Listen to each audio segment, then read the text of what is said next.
Hey guys, Mike here with my June 19th DVD and Blu-ray update. Making good on my promise of doing a DVD and Blu-ray update every single week is definitely paying off, so I'm not going to beat around the bush. I'm just going to go ahead and get into this gigantic stack of stuff that I have to show you. A lot of stuff I watched, a lot of stuff I haven't gotten to because there was just a lot of stuff that I picked up that wasn't really on my agenda, but there was just some really good price drops on some stuff and I just couldn't pass it up, so please bear with me if there's a few things that I haven't gotten to that I can't really talk in detail or at length as some of the other ones. But without further ado, let's get into this June 19th DVD and Blu-ray update. First one up is from Warner Brothers, and this is the 40th anniversary edition of Bruce Lee's classic film, Enter the Dragon. Now, I know I've been seeing a lot of people on YouTube doing unboxings of this set. I know Film Fan Pete just recently did one that showcased everything in this.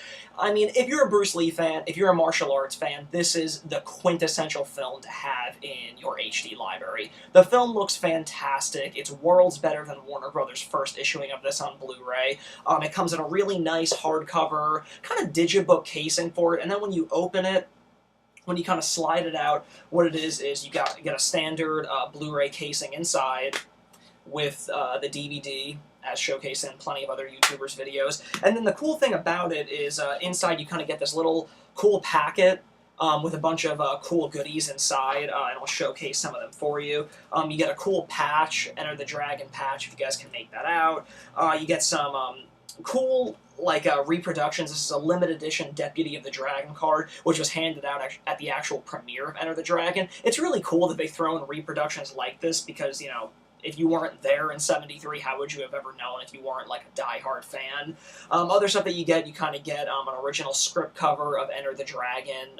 This is kind of what was shown to the cast, I guess, during table readings and whatnot. You get a few postcard type, pictures from the film.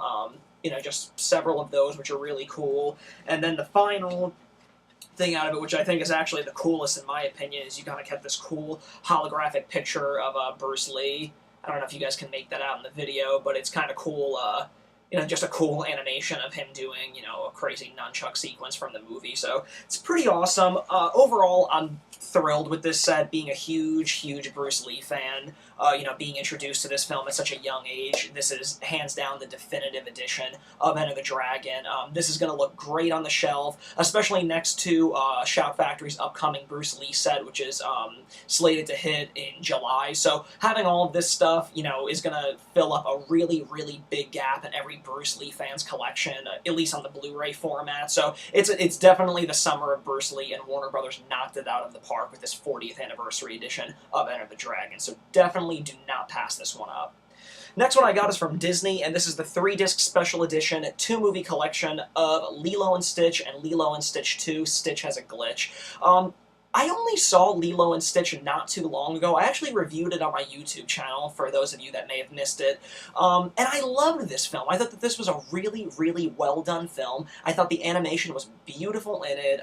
The usage of really nice watercolors, it was beautiful. The location that they used of like the Hawaiian, the unique and interesting looks of the characters was really great. It was just a really unique and really well done, well written Disney animated film from, the early 2000s. I've never seen the sequel, but from what I've heard, I actually have heard that it's not half bad, so I'm looking forward to cutting it out, but Lilo and Stitch definitely, a knockout Disney animated film from the early 2000s, so definitely check this one out if you guys are Disney fans. Next two I got are ones to finish up the Death Wish collection on Blu-ray, at least at this point in time, until Lionsgate releases the 5th one, and then of course until Paramount gets off their asses and releases the original film on Blu-ray. But for the time being, I finished what is available, so I picked up Death Wish 3 on Blu-ray, and I also picked up Death Wish 4, The Crackdown. By Death Wish 4, The Crackdown, you're definitely getting a really big drop in quality. Definitely seems like everybody's kind of phoning it in, but Charles Bronson, it's always great to have him coming back and reprising this iconic role. So for that alone, it's worth checking out the sequels. I always really enjoyed Death Wish 2, which I've had for a while, so I think just seeing that on the shelf all by itself was kind of irking me, so I had to get around and pick up Death Wish 3 and 4, and luckily they had really nice price drops on these things, so if they're still cheap on Amazon, I'd recommend picking them up. The next two I got are actually, again, from Disney, and I actually got two versions of this film for different reasons. The first one is the Blu-ray DVD digital copy pack of Oz the Great and Powerful. I saw this in theaters in 3D, and I absolutely fell in love with this film. I thought it was so well done. I thought everybody was fantastic in it. Yes, even a certain actress that a lot of people are feeling was miscast and didn't really, you know, live up to the part or what have you. I'm not going to get into it to give away spoilers, but I can understand, I definitely can understand why a lot of people feel like this one particular actress might not have fit the void, and yeah, to a certain extent I would agree that I don't think that maybe she was as up to par as the other people, but I still think that she gave a pretty decent performance. I think that everybody was having a really, really good time in it. You could definitely tell that everybody enjoyed what they were doing. You know, they definitely were enjoying coming to work every day, bringing the story to life. Sam Raimi is definitely on the top of his game in this film. I'd be hard-pressed to say, but I feel like Oz the Great and Powerful might definitely be one of my top three Sam Raimi films to date. I loved it. I just thought the look of it. I loved the whole opening of black and white, focusing on a really early 20s, 1930s circus, and then once James Franco's character is transported to the land of Oz, it opens up widescreen and these really bright, beautiful, vibrant colors. So I really liked that. I thought that it was a really great way to kind of draw the viewer in, because it absolutely worked for me. So I picked up this version because Disney was trying something a little different with their home video releases, something that I really, really hope they don't continue in the future, and I have a hard time believing that they're going to, considering all the bad press that they were getting with this. But I had to get this one because I really enjoyed the cover of this one. I like the real nice holographic look that this slipcover has. You also get a ton of special features, including bloopers. You get a My Journey in Oz by James Franco featurette, which is a really cool behind-the-scenes featurette that James Franco shot himself. I think it runs about like 45 minutes to an hour long of his day-to-day experiences on the set and what it was like to be there. You get a Mr. Elfman's Musical Concoctions featurette, which has Danny Elfman discussing how he came up with the score and whatnot. You get a China Girl and the Suspension of Disbelief featurette, which talks about how they brought the character of China Girl to life in this film. An amazing character. It's really, really breathtaking how they achieved this. It looks great in the film, and then you get plenty more special features to boot. So that more or less covers up the Blu-ray DVD combo pack. But then, of course, Disney, like I said, released another version, and this is the solo Oz the Great and Powerful 3D edition. Now, I know that there's a deal going on where if you buy the combo pack, and if you pay $5.99 to Disney, they will send you the 3D disc. I'm really OCD, especially when it comes to my Disney Blu-rays. I'm very, very picky and OCD-ish, and while I thought, okay, that's annoying, it's tedious to do that, I guess it sure beats buying, a separate release like I did, but I was like, well, then you're gonna get that 3D disc, and then you're gonna have to stack it, which is another practice that I really hate that Disney's doing these days, is the stacking of the discs. I know that it's not scratching the discs quite as much as people are saying, but it certainly has happened. There have been plenty of reports that, people's Frankenweenie 3D discs were getting scratched and Disney had to send out replacement copies to them. I know it was an absolute nightmare for a ton of people. Luckily, I didn't have that issue, so I'm really thankful and grateful for that. But I understand that it's there, so that's why I don't like the idea of stacking. It just seems very cheap and off-putting to me. So I didn't want to get a 3D disc, stack it in the 2D in a 2D disc packaging that, indicates no 3D version to begin with. So I figured, you know what, I really enjoyed this movie enough to kind of buy it twice, and, I really like this cover too, so, especially since the 3D in this film really took my breath away. I thought it was really well done.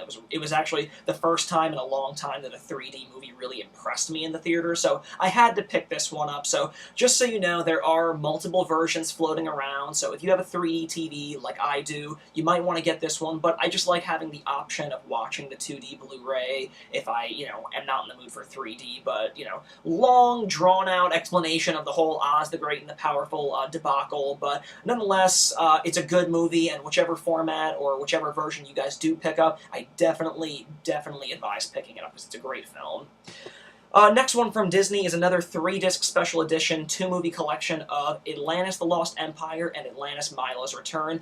Interestingly enough, I've never seen Atlantis, or its sequel for that matter, but I always have wanted to. I know a lot of people have complained that it's kind of one of the lesser ones. This is definitely at a time where Disney was trying to cater to more of a boys' audience, which they felt, I guess, they weren't, grabbing as much as maybe a girl's audience with, with the princess films and what have you, but I've never seen this film, and I purposely kind of held off watching it because I was kind of waiting for the inevitable Blu-ray release, and now that it finally is here, I'm going to get around to watching at least both of these this week, because it just seemed, at least the story seemed right up my alley, and the lead character is voiced by Michael J. Fox, and the directors are from Beauty and the Beast, so there's a lot of components in there that definitely pique my interest, a lot of people that I like, a lot of talent involved that I love, so, for that alone, I feel like I may walk into this, or at least walk away from it, enjoying it a lot more than most people, but time will tell. Next one I got is, again, from Disney, and this is another 3-disc special edition 2-movie collection, this time of The Emperor's New Groove and The Emperor's New Groove 2, Kronk's New Groove. It's interestingly enough, I never saw The Emperor's New Groove before picking this up, or its sequel, but I just watched both of them, and I really, really enjoyed them, especially the original film. The funny thing about this is, I was actually lucky enough to watch a documentary that Disney will never, ever want you to see, but from time to time it will pop up on YouTube, most of the time in its entirety, but Disney is very quick to strip it down, so if you ever see this documentary pop up on YouTube, watch it immediately, stop what you're doing, it's really good. It's called The Sweat Box, and it's all about how they had contacted Sting to contribute to the score, and there was a stipulation that Sting had it on his contract that he would love to do it, but one of the stipulations was that his wife could document the entire events of everything, and Disney happily agreed to that at the time. But what this documentary shows is where it becomes more, it becomes less about a famous musician getting hired to do the score and watching how magical and lovely this whole process is. It kind of gets drawn out over years, and it kind of shows you the other side of the show business world, and kind of just the back and forth of what it takes to make films, how things change. So for that alone, it's a really, really interesting watch. So to see that, and then to months and months, almost probably a year and a half later, finally see the film that documentary was based on was pretty eye-opening. So seeing that, I still think that The Emperor's New Groove turned out to be a pretty solid movie, although a lot of changes went to it, that completely changed what Sting was originally pitched on. But the film is really good. The sequel, certainly not as good as the original film, but actually a lot of fun as far as direct-to-video sequels go. But still, it's in the Disney animated canon, definitely worth picking up. Picking up a 3D TV recently, I had to pick this one up because this is definitely the staple as far as 3D Blu-rays go, and this is James Cameron's limited edition 3D edition of Avatar. Really cool lenticular cover on there. I loved this movie in 3D. I thought it was pretty cool. I haven't returned to it since I've seen it in theaters, but now that I do have the 3D Blu-ray, I think I'm going to get around to watching it a lot sooner than I normally would have. So definitely an essential 3D Blu-ray if you're new to the 3D TV world, so scoop it up. The next 5 I got were definitely nothing that I had planned, but there was a really cool Father's Day sale on it where you could get all 5 of these for $25. I was like, I like Chuck Norris. I've never seen any of these movies, so this would be a really great entry into, Chuck Norris action movies from his heyday. So without seeing these, I'm just going to burn through them by showcasing them. The first one is Chuck Norris and David Carradine in Lone Wolf McQuade. Next one is Chuck Norris in Code of Silence. Next one is The Delta Force, followed by Missing in Action, and finally Missing in Action 2, The Beginning. So like I said, I mean, if you've never seen any of these films or you're a lover of, Chuck Norris films, this was like a really, really solid deal. Because most of the time I would see these on Amazon for $8 to $10 a piece. So to get all 5 of these, MGM Chuck Norris action films for a flat price of $25, that was a solid deal for me. So I figured that, that was hands down the best time to scoop them all up. So I'm happy that I did, and I'm going to be looking forward to cutting into these in the summer. Now, the next few I got, like I said, none of these were exactly planned, but there were some really nice price drops on them, and temptation got the best of me, so against my better judgment, I scooped them all up. The first Blu-ray DVD combo pack of Zero Dark 30, this film was really renowned at the, last year's Oscar race. It's all about the hunt for Osama bin Laden.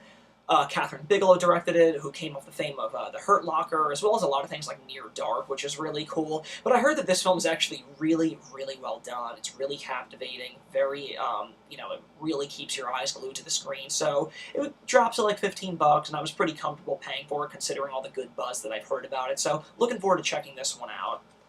Next one I got, although I've been hearing nothing but shitty things about it, although, now that a few weeks have passed, more people are kind of coming out of the woodwork, stating they're not really understanding why so many people are so hateful of it, because the film is really not as bad as most people are saying, which is good to hear, because it really bummed me out to hear really bad things, and I happily forked over the money for this. But owning all of them, I have to have this one in the collection, and this is the extended cut of A Good Day to Die Hard.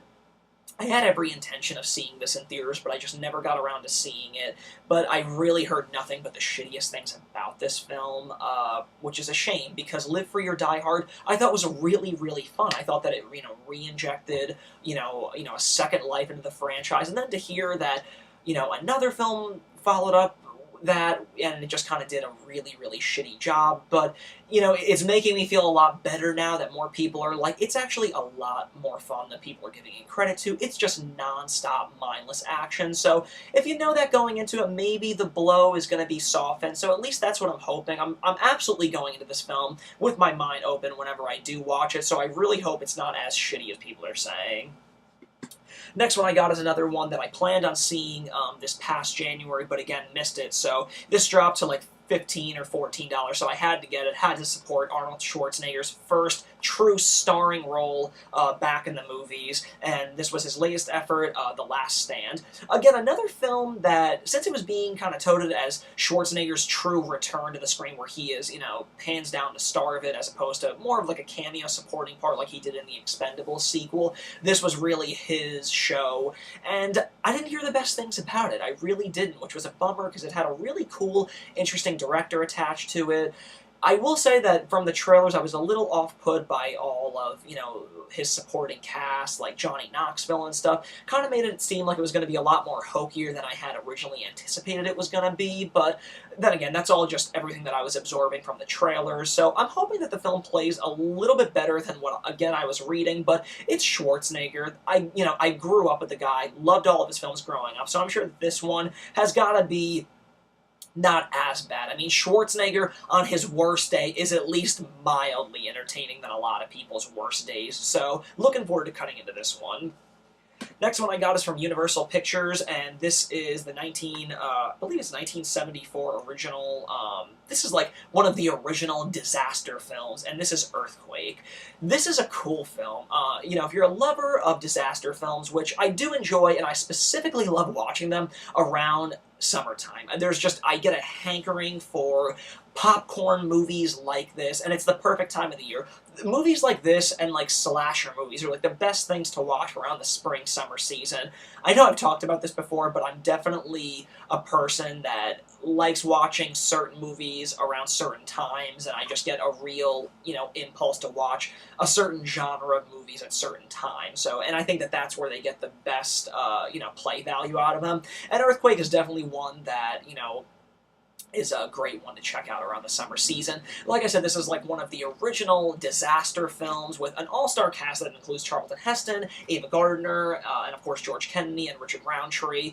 The film is awesome. It's really cool to see older films like this, especially since we're so desensitized with all these special effects and, these ridiculous, over-the-top, destruction scenes, which, while, as solid as they look and as realistic as they look, it just seems so by the numbers now. Whereas now, films like this, they were done practically, they were done with miniatures, so there's a real charm that you kind of get from things like that that I feel like is almost lost today. So that, in itself, is a good reason to check out older disaster films like Earthquake, because, the truth of the matter is they really set the standard for things like that you're watching today, like 2012 or Independence Day, etc., etc. So this is definitely one of the best, and one of the originals. So definitely check it out. My only disappointment is that there's no special features on this, and I think it would have been really cool if Universal did like a little featurette on the earthquake attraction that they had at Universal Studios. I think that would have been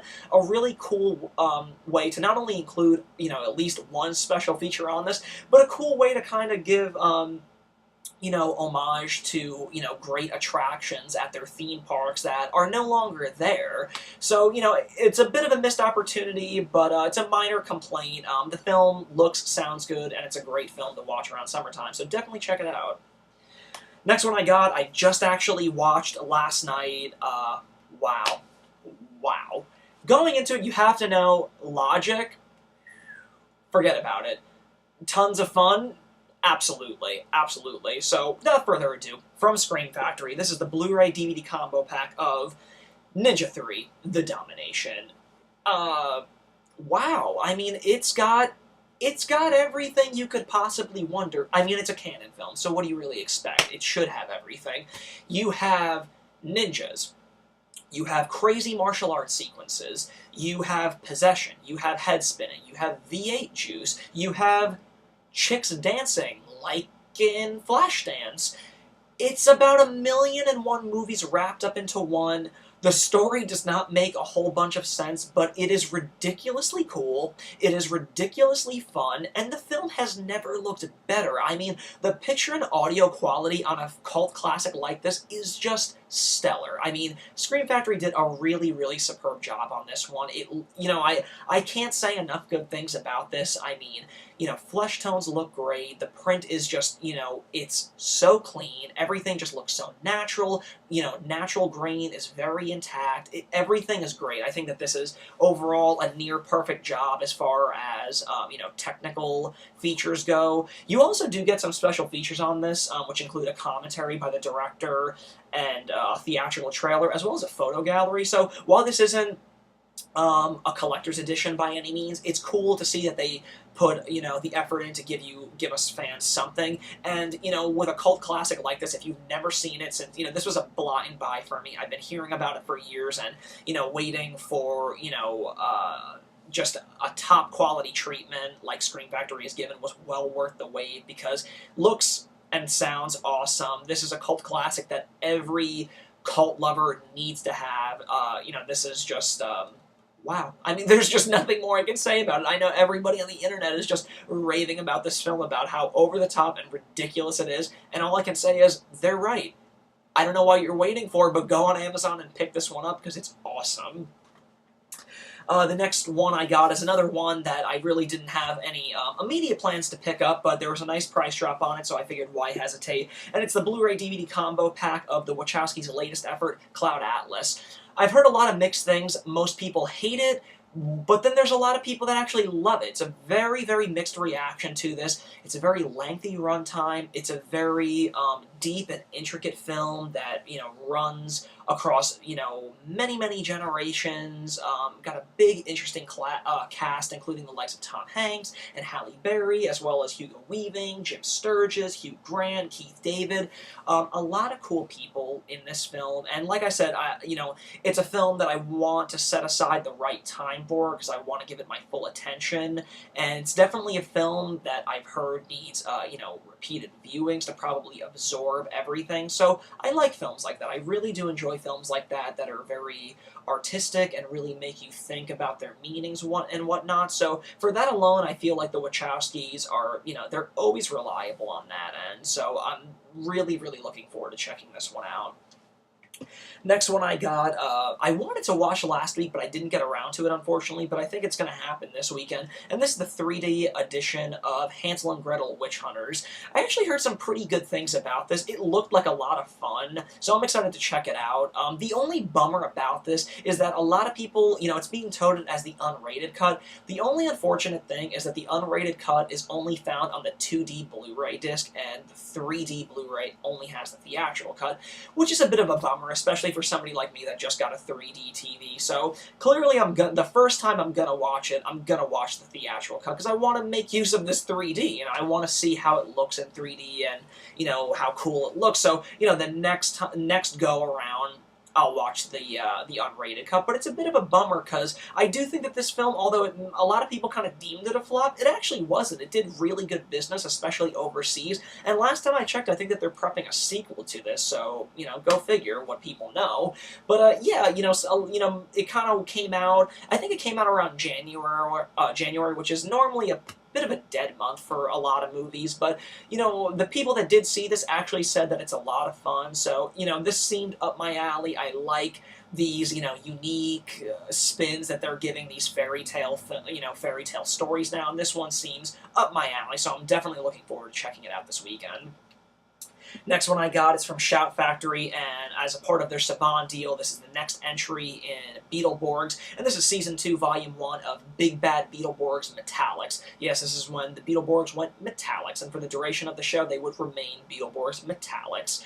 I loved the show growing up. Out of the whole Saban library, obviously Power Rangers was #1, but Big Bad Beetleborgs was definitely my #2. I really enjoyed this show. I love that Shout Factory is really pumping these things out. I think VR Troopers is going to be finished up in, I think September, actually, which is really exciting. So, Big Bad Beetleborgs should be just around the corner. So, if you're a fan of Power Rangers, this show, VR Troopers, this is definitely a cool title to support and pick up. Next one I got definitely wasn't on, the immediate purchase schedule, but it was $5, so I couldn't pass it up. And this is the Kevin Williamson film, Teaching Mrs. Tingle. I remember this film from, '99. Kevin Williamson was really at the top of his game with all the success he was having from Scream. So I figured, what the hell, I remember this film. It kind of was in that, around that time of the '90s slasher-esque films like Scream, and I Know What You Did Last Summer, Urban Legends, and Teaching Mrs. Tingle, while not exactly a horror slasher by any means, kind of more like a black comedy with horror undertones to it, kind of similar to Heathers or something of that ilk. But yeah, it's not the greatest film, but it's definitely something that I am happy to have in the collection. Next four, actually, I got are all from the Criterion Collection during that great Criterion sale that Amazon was having, and I think a lot of these things are still on sale. The first one I got is the classic film, The Blob. I wanted to get this on release day, but it's a good thing I didn't because I managed to scoop this up for $20, which is a solid deal for a Criterion Blu-ray, so awesome. The next three are ones that I haven't gotten to just yet, especially this one, which I just read about, and I thought sounded killer, and this is Terrence Malick's Badlands. Heard nothing but great things. Awesome cast in this. Sissy Spacek and, what's his name? Jesus Christ. Martin Sheen, actually. Martin Sheen, there you go. But yeah, I've heard nothing but great things about this. I hear the performances that they give in this are just stellar, and of course it's a Criterion Blu-ray, so you get a, fantastic, audio-visual representation. I think that there's a really big booklet in here talking about, there's a booklet in here talking about, the making of the film, essay, what have you. So a cool one to pick up for $20. Being a big Cronenberg fan, I had to pick this one up, and this is Naked Lunch. Another awesome film. And the final one for my June 19th DVD and Blu-ray update is one that, upon its release date, was really, really expensive. It was one of the more expensive Criterions that I wanted, so I'm happy that I waited for this sale, scooped it up for $25, which I thought was reasonable considering, the amount of stuff that's in this. And this is Marlon Brando's classic film, On the Waterfront. Terrific treatment by Criterion. Everybody's seen this film before, and Criterion definitely gave it the definitive treatment. So if you're a fan of Brando, you have to have this in your collection. It's essential. So if that sale is still going on and you can scoop this up for $25, I was on the fence for a while, but I'm really happy that I bit the bullet and did it, because you don't want to spend $35 to $40, because that's definitely what this was on release day. So that would be the worst thing for it to jack up to that price and miss out on such a good price that's going on right now. So definitely check this one out. Well, guys, that concludes my June 19th DVD and Blu-ray update. As always, thanks again for tuning in, subscribing, commenting. Give this video a thumbs up if you like what I'm doing.